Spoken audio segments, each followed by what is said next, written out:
I want to start with something small. A few months back, I was at a hardware store, one of the big chain ones, just picking up a couple of propane canisters. Nothing unusual. I've done it 100 times. But this time, the guy at the register asked me to show ID, said it was a new policy, something about bulk purchases. I only had 2 tanks. I didn't make a scene. I just handed over my card, got my stuff, and drove home. But I kept thinking about it on the way back. When did that start? And more importantly, why didn't anyone mention it? That's kind of what this whole video is about.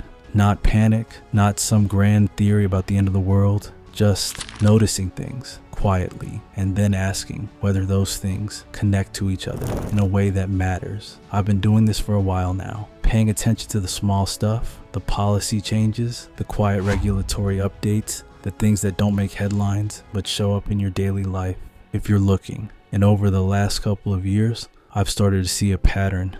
Maybe it's nothing, but I don't think it's nothing.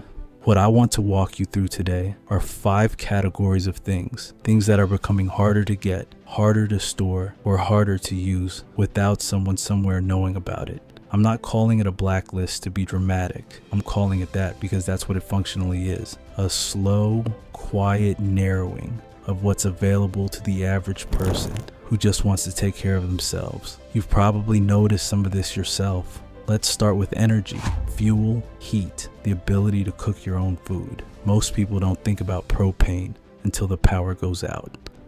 And then they think about it a lot. Here's what I've been watching.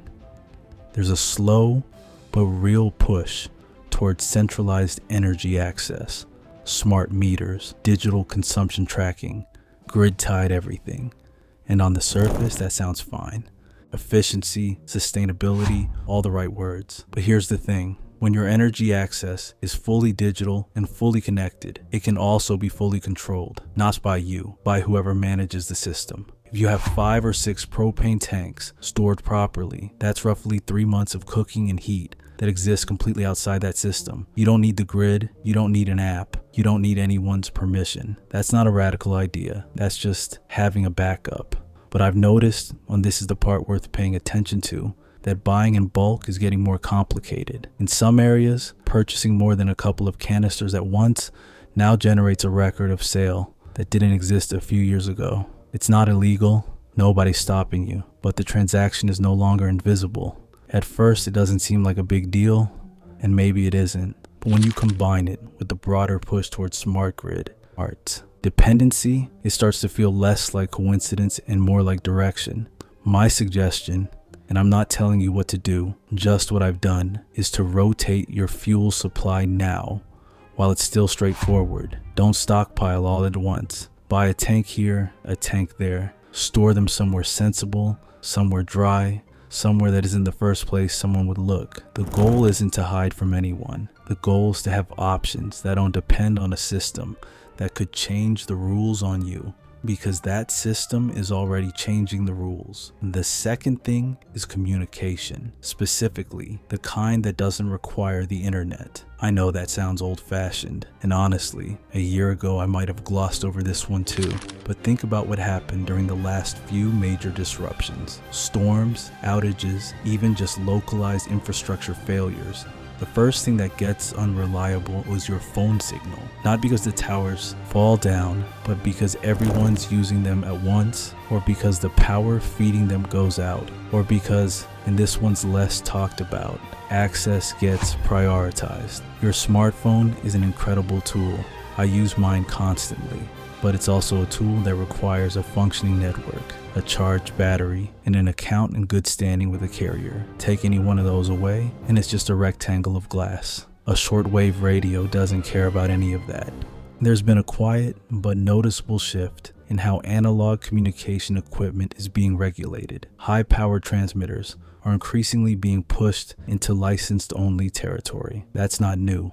Ham radio has always had licensing requirements, but the scope of what requires authorization seems to be expanding. You've probably seen this yourself if you've tried to buy certain radio equipment recently. The options are narrowing, the paperwork is growing. Here's what I'd recommend. Get a quality analog receiver, something that can pull in shortwave frequencies, and a basic transceiver for two-way communication. Learn how to use it before you need it. Write down the frequencies you'd actually want in a disruption. Local emergency bands, weather channels, whatever is relevant to where you live, and keep that list somewhere physical. Paper doesn't need a password. The point isn't to become a radio operator. The point is to have at least one way to receive information that doesn't run through a system someone else controls. When the news is unreliable and the internet is slow or gone, the person with the working radio is the one who knows what's actually happening. That's not a small thing. Third, and this one I feel pretty strongly about, seeds. Specifically heirloom seeds, the kind that produce plants, whose seeds you can save and replant the following year. I know gardening doesn't sound urgent, but stay with me for a second. Most of the seeds sold commercially today, the ones in the little packets at the garden center, are hybrid varieties. They're bred to produce one good crop, and then the seeds from that crop either won't germinate or won't produce reliably, which means every spring you go back to the store, every spring you buy again. That's not an accident, that's a business model. And there are legislative conversations happening right now, some already drafted, some still in committee, around what's being called biosecurity. The framing is about protecting the food supply from disease and contamination, which sounds reasonable, but buried in some of those proposals are restrictions on the private trade and distribution of non-certified seeds, meaning the seeds your grandmother saved every fall and passed down in a mason jar. Those could eventually require certification to legally share or sell. Maybe that never fully passes, maybe it does. I genuinely don't know, but I do know that a jar of viable heirloom seeds, potatoes, beans, squash, corn, is one of the most quietly powerful things you can own. Because once you have them and you know how to save them, you're not dependent on anyone for your food supply. You're not a customer anymore, you're a grower. I started a small seed bank a couple of years ago. Nothing elaborate, just a few varieties I knew would do well in my climate, stored properly in a cool, dry place. It's one of the things I feel genuinely good about having done. If you haven't started, start small, 1 or 2 varieties.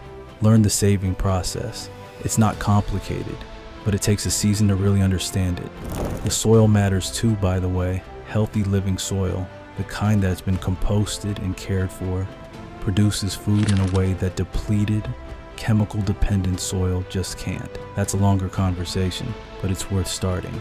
Fourth, medical supplies, the kind you can use without a hospital. I want to be careful how I say this, because I'm not suggesting anyone try to replace professional medical care. If there's a doctor available, go to the doctor. That's not what this is about.